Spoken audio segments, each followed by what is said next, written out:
ప్రేమ ఎంత మధురం, ప్రియురాలు అంత కఠినమని ఒక మహాకవి చెప్పింది నిజమేనేమో. రేయ్ త్వరగా లెక్క పెట్టివరా. ఇదిగోరా నా షేర్ 250. 1 2 3 4 400. కార్తీక్ ఆగరా. ఏంట్రా? రారా, ముఖ్యమైన మ్యాటర్ ఉంది. కంప్యూటర్ క్లాస్ కి టైం అయిందిరా. ఒరే మావా, జెన్నిఫర్ ని కరెక్ట్ చేసాంరా.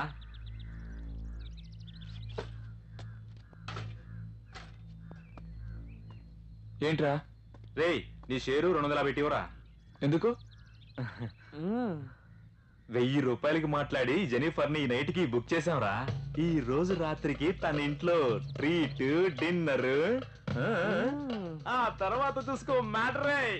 సరే సరే, అందరూ 250 ఇచ్చారు, నువ్వు కూడా నీ షేర్ ఇచ్చేసాయి.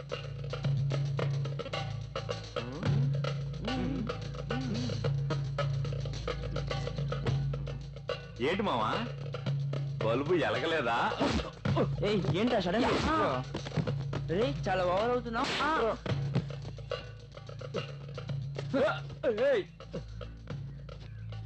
చంపేస్తాను. అబద్ధం చెప్తానంట్రా? చెప్పను. కొట్టకు. చెప్పు. గుర్తుంచుకోండి.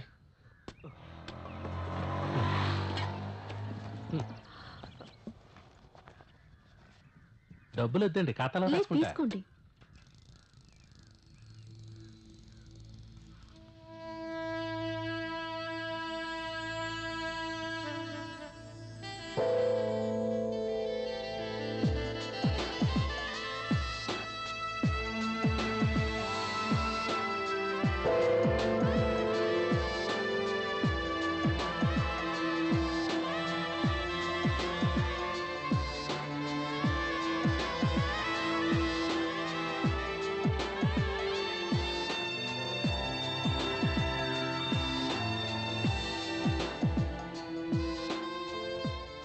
ఇక మీద నువ్వేం దిగులు పడకమ్మా. నాకేదైనా లెటర్ వచ్చిందా? లేదు జెన్నిఫర్, వస్తే ముందుగా నీకేగా ఇస్తాను. రాయాల్సినోడు రాస్తేగా నేను నీకు ఇచ్చేది.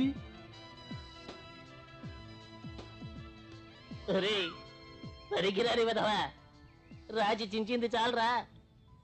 నా కట్లు విప్పరా, నీకు న్యాయంగా వద్దా? నిన్ను నిలదీసి అడిగినందుకు నన్ను త్రిశంకు శోకంలో కూర్చోబెడతావా? కాసేపు మాట్లాడుకుంటా ఉండు, నేను లెటర్ రాసుకుంటాను. ఇలా రాసి ఏం పీకుతావురా? ఆల్రెడీ ఐ లవ్ యూ అని చెప్పి మీ నా మీద కౌగిలించుకున్నది చాలు. అంతకు మించి ఇప్పుడు జెన్నిఫర్ కి లవ్ లెటర్ ఇచ్చే వరకు తను ఇల్లు చెప్పు తీసుకుని కొడుతుంది. కొట్టని రే, నీకు అసలు బుద్ధుందా? ఎందుకురా జెన్నిఫర్ కోసం సొల్లు ఖర్చుకుంటావు? ఆమెకి నీకోసం సింక్ అవ్వదు కదరా. నేను మగాడిని, అది ఆడది, అది సింక్ అయితే చాలు. ఈడేందు మళ్ళా ఎక్కడున్నాడు? చూస్తే తల పగలగొడుతుండు. కూర్చొని ఏదో రాస్తుండు. ఏది రాస్తుండు? మాట్లాడకూడదని చెప్పానుగా, మర్చిపోయావా? నువ్వెప్పుడు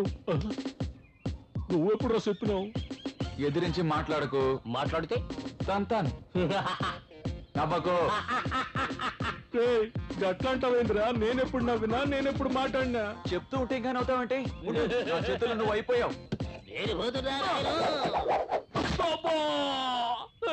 నన్ను ఇలా సతాయిస్తావేంద్రా? గట్ల నీకేమన్నా బాకీ ఉన్నానా ఏంది? ఇట్లు నీ ప్రియమైన కార్తీక్.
బాగున్నావమ్మా?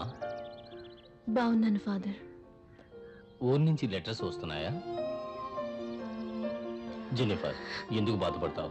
దేశం కోసం పోరాడే అదృష్టం ఎంతమందికి వస్తుంది? అది నీ భర్త విన్సెంట్కి దక్కిందంటే అది ఆ ప్రభు ఇచ్చిన వరం. కాకపోతే అతనికి దూరంగా నువ్వు ఎంత క్షోభ అనిపిస్తున్నావో నాకు తెలుసమ్మా.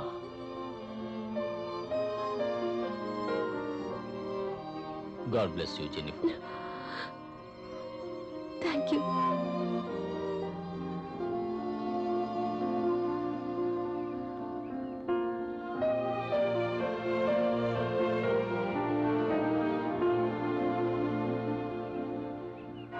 జెనిఫర్కి పెళ్ళైందని తెలిసి నేను తట్టుకోలేకపోయాను.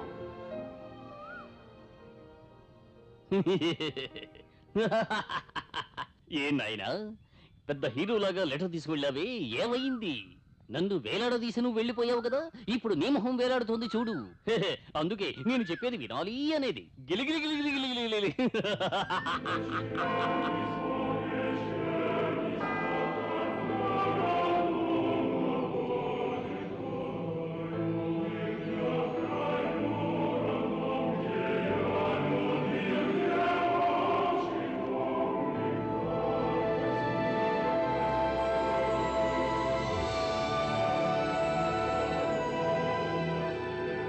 నాకు జెనిఫర్ కావాలి.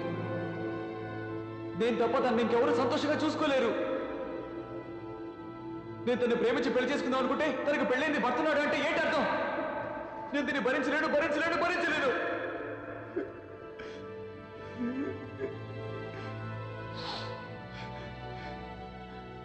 నా జెనిఫర్తో ఎలా ఉండాలో ఎంత ప్లాన్ చేసుకున్నాడో తెలుసా? కంప్యూటర్ క్లాస్ కంప్లీట్ చేసి అమెరికాకు వెళ్ళి లక్షలు సంపాదించి తను కోరుకున్నవాడిని కొనిస్తాను. అది మాత్రమే కాదు, తన్ని పువ్వులా చూసుకుంటాను. ఈ ఊరు వాళ్ళంతా తన గురించి తప్పుగా మాట్లాడారు అనుకో, నేల కోసాను. నేను జెనిఫర్ కోసం నా ప్రాణాలైనా ఇస్తాను. నా నిర్ణయాన్ని నీకు క్లియర్గా చెప్పాను. ఆ తర్వాత నీ ఇష్టం. నేను రోజు క్యాండిల్ వెలిగించి నీకు గుచ్చేస్తాను. నాకు జెనిఫర్ కావాలి. ఈ రోజు నా గతి ఏమిటో భగవంతుడా. ఏమని ప్రార్థించావు? నాకు జెనిఫర్ కావాలి.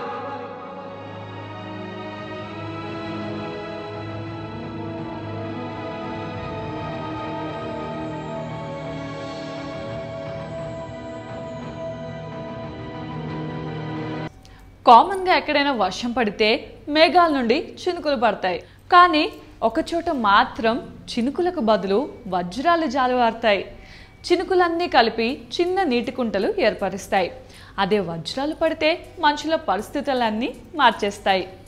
వర్షంతో పాటు వజ్రాలు పడే